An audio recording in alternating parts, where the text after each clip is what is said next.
Un petit secret.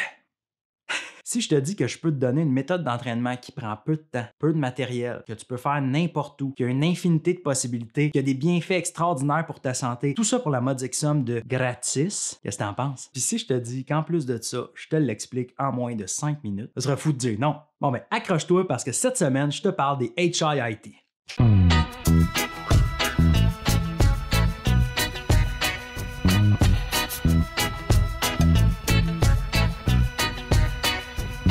Bon lundi et bienvenue à cette autre capsule, le temps d'un smoothie, où, à chaque lundi, le temps de mon smoothie, je te parle d'un sujet qui touche de près ou de loin l'adoption de saines habitudes de vie. Mais avant de te parler de mon sujet du jour, permets-moi une petite plug pour nos différentes plateformes de médias sociaux. Ben oui, tes profs d'éduc, les meilleurs profs d'éduc, on a 3 plateformes de médias sociaux qu'on essaye d'alimenter du mieux qu'on peut. Ça nous sort un peu de notre zone de confort, mais on a bien du plaisir avec ça. Puis il y a beaucoup de contenu qui s'en vient dans les prochaines semaines, donc si tu veux pas manquer ça, abonne-toi soit à notre profil Facebook, à notre Instagram, les meilleurs profs d'éduc aussi, ou à la chaîne YouTube que tu regardes en ce moment. Si t'es pas abonné, fais-le immédiatement. C'est un must si tu veux pas manquer rien du super beau contenu qui s'en vient. Bon, les HIIT ou les High Intensity Interval Training, en français ça s'appelle les entraînements d'intervalle à haute intensité. C'est une méthode super populaire d'entraînement dans les dernières années. Il y a plein de bienfaits, on voit plein de belles choses sur Internet. Dans le fond, aujourd'hui, le défi que je me lance, c'est de t'expliquer tout ça, les grands principes, des exemples d'entraînement, les bénéfices, puis les avertissements en lien avec les HIIT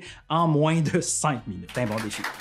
C'est un gros défi. On part le chrono dans 3, 2, 1, c'est parti. Les grands principes derrière les HIIT, en fait, ils sont tout simples. L'idée, c'est de faire des intervalles d'un exercice musculaire ou cardio avec une intensité très élevée. Donc, on parle d'une intensité de 90 à 100% de notre capacité maximale pendant une durée relativement courte. Généralement, les entraînements HIIT ont des intervalles qui vont aller de 10 secondes à 1 minute. Suite à ces intervalles de très haute intensité-là, on va faire un repos qui peut être complet ou partiel. Donc, un repos partiel, c'est de la marche ou un jogging léger. On va répéter ces cycles de petits intervalles repos, petits intervalles repos, petits intervalles repos. La durée totale d'un entraînement HIIT varie généralement de 4 minutes à 20 minutes. Les exemples d'entraînement. L'exemple d'entraînement HIIT le plus populaire, c'est le Tabata. Le Tabata, c'est un principe d'entraînement qu'on doit à un monsieur Tabata, un scientifique japonais qui est derrière plusieurs études scientifiques très solides autour des HIIT. Ce principe-là, il est tout simple. Il consiste à faire des intervalles de haute intensité de 20 secondes suivi de repos complet de 10 secondes. Ce cycle de 30 secondes-là, on le répète 8 fois pour un total de 4 minutes par exercice. Donc, on peut finir l'entraînement-là tout simplement au bout de 4 minutes, mais on peut aussi répéter avec des exercices différents pour additionner des blocs de 4 minutes puis se rendre jusqu'à 20 minutes. Si vous avez envie de vivre des entraînements Tabata, il y en a plein sur Internet, mais on en a un excellent. Cindy, jeudi passé, a fait un entraînement live de Tabata. Je t'invite à aller voir le lien qu'il y a ici ou à aller sur notre chaîne dans la liste de lecture des entraînements live.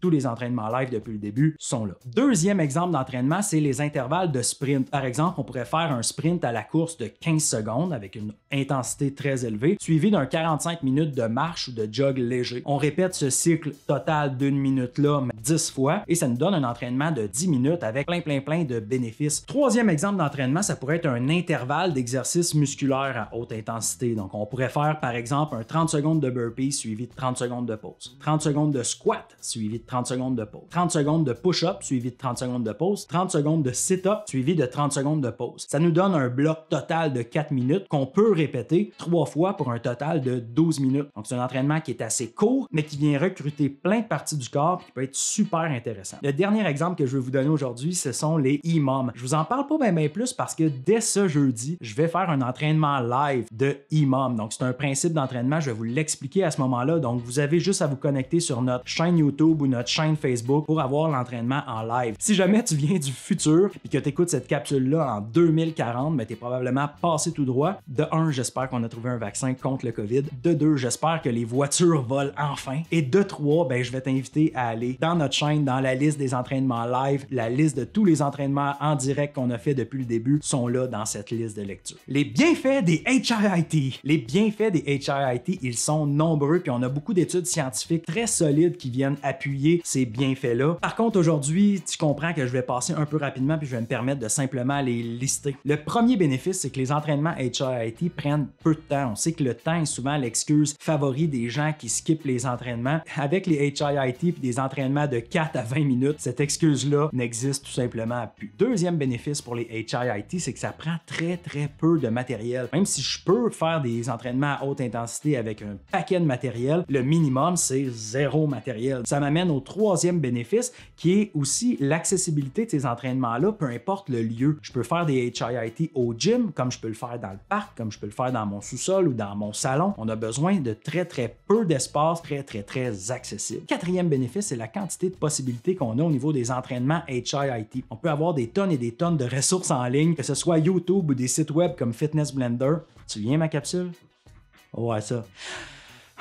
Nostalgie. Cinquième bénéfice, c'est un peu un rassemblement de toutes les premières raisons, donc que ce soit le temps, le matériel, les nombreuses possibilités ou le fait qu'on peut le faire n'importe où, ça nous aide à garder la motivation. Les gens avec ce type d'entraînement-là gardent la motivation et ils restent constants. C'est deux choses super importantes si on veut adopter de saines habitudes de vie. Avant-dernier bénéfice pour aujourd'hui, l'amélioration du VO2 max. On le sait pas mal, on a déjà entendu parler, le VO2 max, c'est une composante qui est super importante pour la santé, pour les performances sportives et avec les HIIT, on améliore cette composante-là de façon très importante. Notre dernier bénéfice concerne les EPOC. Grosso modo, ce que ça veut dire, c'est que par rapport à un entraînement cardio plus standard, disons de longue durée à même intensité, après un entraînement HIIT, notre corps continue de brûler un peu plus de calories et continue d'utiliser plus d'oxygène. Ça m'amène à vous parler des avertissements qu'on a concernant la pratique des HIIT. Le premier avertissement, en fait, c'est un avertissement qui est global quand on se met à l'entraînement. Si on a une condition de santé particulière, je demanderai l'avis d'un professionnel de la santé avant de rentrer là. Deuxième avertissement, c'est un avertissement au niveau des blessures. On s'entend à 90 à 100% de son intensité. Si on fait une erreur technique dans le mouvement, les risques de blessures sont présents. Encore plus si on n'a pas fait d'échauffement avant. Il faut faire attention de s'appliquer techniquement et de bien s'échauffer. Autre avertissement, évidemment, tu le vois avec une intensité si élevée, c'est sûr que c'est un entraînement qui va nous sortir de notre zone de confort, qui va nous apparaître comme étant très difficile. Sauf que quand on regarde ça dans la balance, je pense que les bénéfices viennent peser pas mal plus lourd que le fait de sortir de sa zone de confort. Dernier avertissement, tu vas voir sur Internet, tu vas voir dans les vidéos, un paquet de personnes qui vantent cette méthode d'entraînement-là comme étant la méthode. Est-ce que c'est la méthode? Ben, moi, je pense que la méthode, c'est celle où on est capable d'être constant puis qu'on a du plaisir à le faire. Oui, les HIIT, c'est un outil supplémentaire, un outil qui est super bénéfique, mais en même temps, si c'est pas quelque chose qui nous parle, si on n'a pas de plaisir là-dedans, donc vaut mieux trouver quelque chose avec laquelle on a du plaisir si on veut adopter à long terme des saines habitudes de vie. C'est terminé, j'espère que j'ai réussi mon défi, j'espère que tu as apprécié cette version un peu courte là. Si c'est le cas, je t'invite à mettre le petit pouce rouge en bas. Je t'invite aussi, comme au début, à t'abonner à toutes nos plateformes de médias sociaux. Je vous invite aussi à partager ça si ça vous intéresse. Parlez-en, partagez-le via vos médias sociaux. Ça va nous faire un grand plaisir que ce bassin de personnes-là, qui est déjà quand même solide, continue à grossir. Sur ce, je vous souhaite une bonne semaine d'entraînement et à la semaine prochaine.